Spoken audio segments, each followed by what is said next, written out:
Mesdames et messieurs, l'OTAN vient de commettre l'irréparable sur le sol de la Fédération de Russie. Et Poutine ne pardonnera pas ce que Zelensky et ses alliés ont fait depuis la soirée d'hier à aujourd'hui. Chers dames, chers messieurs, le bilan est énorme. Le bilan est très lourd sur la Fédération de Russie. C'est grave. Alors, il s'agit plus précisément des frappes de drones ukrainiennes qui ont frappé, qui ont touché des gazoducs qui alimentent le secteur militaire de Vladimir Poutine au niveau des lignes du front.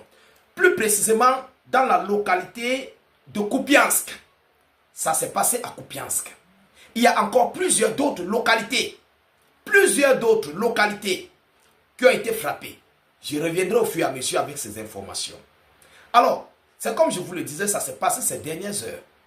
Depuis la soirée d'hier à aujourd'hui, l'Ukraine et ses alliés ont versé 149 drones sur le territoire russe. 149 drones, pas beaucoup. Mais ce que ces drones ont créé, c'est énorme. C'est lourd. Mais ce sont les dégâts collatéraux d'un conflit.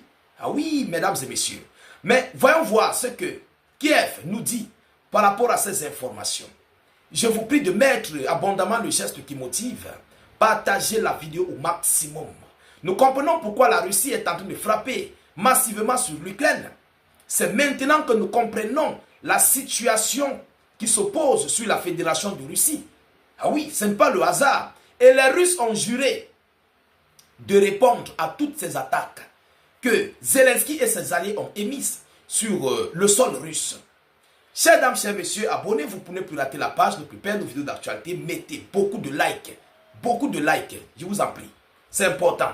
Alors, l'armée ukrainienne dit que le gazoduc utilisé par la Russie pour ravitailler son armée à l'abri des drones a été mis hors service, hors usage, hors service, éliminé. Lorsqu'on parle du gazoduc, vous connaissez, c'est le tuyau ou bien la voie en béton qui fait ravitailler soit du gasoil ou de l'essence vers les sites militaires. C'est ce que l'Ukraine a frappé. Donc maintenant, ça va rendre une difficulté à la Russie pour pouvoir ravitailler son armée au niveau des lignes du front. Il y aura beaucoup de risques.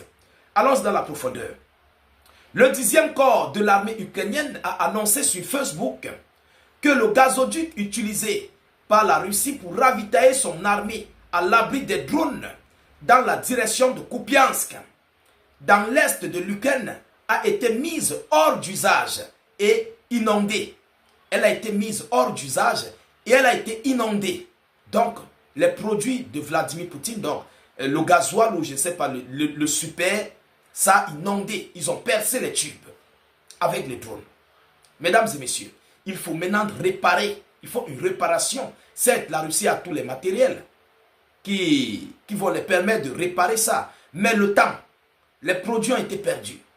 Mesdames et messieurs, selon la même source, le tronçon utilisé par les forces armées russes, dans lequel il était impossible de se tenir debout, partait du village de l'imam Perchi, traversait la rivière Oskil et aboutissait au village Ravkivka, d'où l'infanterie russe s'infiltrait dans le quartier nord de Kupiansk. Selon le 10e corps d'armée, les Russes tentent de travailler la rivière Oskil en bateau. Ils tentent de traverser la rivière Oskil en bateau. Mais la plupart de cette tentative sont réduits à néant par l'artillerie, des mortiers et des drones ukrainiens. Selon Volodymyr Zelensky et son armée. Ils ne se sont pas arrêtés là. Partagez-moi la vidéoconférence. Mettez beaucoup de likes. Ce n'est pas parce que la Russie a été frappée que vous n'allez pas nous soutenir. Mettez les likes. Mesdames et messieurs, ça sécurise nos vidéoconférences. Ça sécurise nos pages. C'est très important. Alors, les Ukrainiens affirment par ailleurs que les déclarations russes quant à un contrôle de Kupiansk sont prématurées, relève l'agence de presse ukrainienne Interfax. Malgré la propagande russe, la réalité des différentes, ce que l'ennemi qualifie de contrôle est en réalité la zone de combat et d'action des groupes d'assaut ukrainiens. Cela veut dire quoi? La Russie avait dit qu'elle a revendiqué la prise de Kupiansk. Vous comprenez que Kupiansk est sous son contrôle, je vous l'ai dit. Mais les Ukrainiens disent que, en réalité, les Russes n'ont pas pris Kupiansk. Elle est sous une zone de conflit, de combat. C'est pourquoi les Ukrainiens frappent avec les drones à Kupiansk. Mais s'il fallait regarder ainsi, c'est que même Kiev est sur une zone de conflit. Vous comprenez? Les Russes ont pris le terrain. Les drones ukrainiens arrivent à Moscou. Donc on va aussi dire que la Russie n'est pas à Moscou. Les Russes n'ont pas pris Moscou. Ils n'ont pas Moscou avec leur contrôle. C'est ce que cela veut dire. Les Russes ont nettoyé, ils ont pris Kupiansk. Ils ont fait de Kupiansk leur propre zone. Vous comprenez? Mais étant à Kupiansk, les drones russes, les drones ukrainiennes arrivent là. Mais c'est pareil avec les autres oblasts russes, tels que Moscou et d'autres localités, Saint-Pétersbourg. Les drones ukrainiens arrivent là. Qu'est-ce que Zelensky veut par là dire? Que la zone de Kupiansk n'est pas encore contrôlée par la Russie parce que les drones ukrainiens arrivent là. Mais je ne sais pas comment ce monsieur est. Il ne veut pas accepter la défaite de Kupiansk. Allons dans les profondeurs, mesdames, mesdemoiselles, messieurs. Selon la même source, les opérations de combat sont dynamiques. Il est prématuré de prétendre qu'il exerce un contrôle total, conclut le 10e corps d'armée. La dernière carte de Deep State montre que la ville est encore largement contrôlée par les forces ukrainiennes, même si l'armée russe a pris pied dans le quartier nord de la ville. Eux-mêmes disent quelque chose qui se contredisent. Même si l'armée russe a pris pied dans le quartier nord de la ville. Alors, mesdames et messieurs, Kupiansk est sous contrôle total des Russes.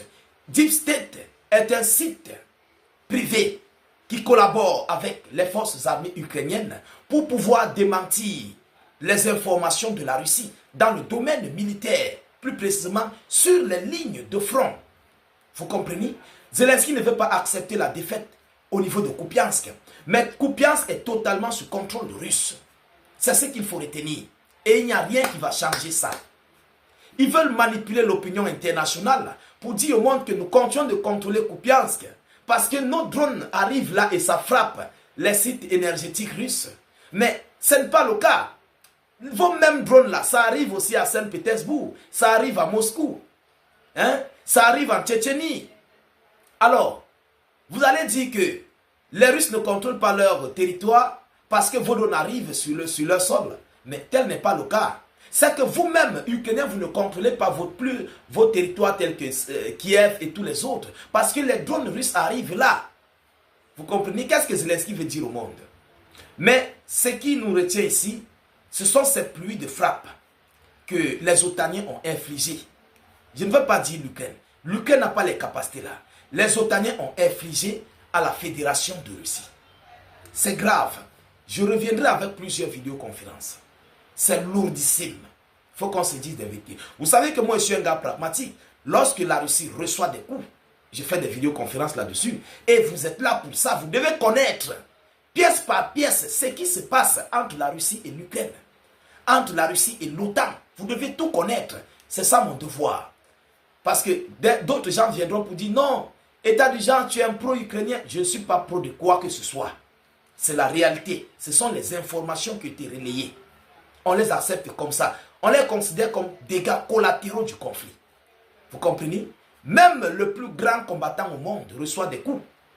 Le plus grand boxeur, même Ganou, qui est champion de machin en poids lourd, il reçoit des coups.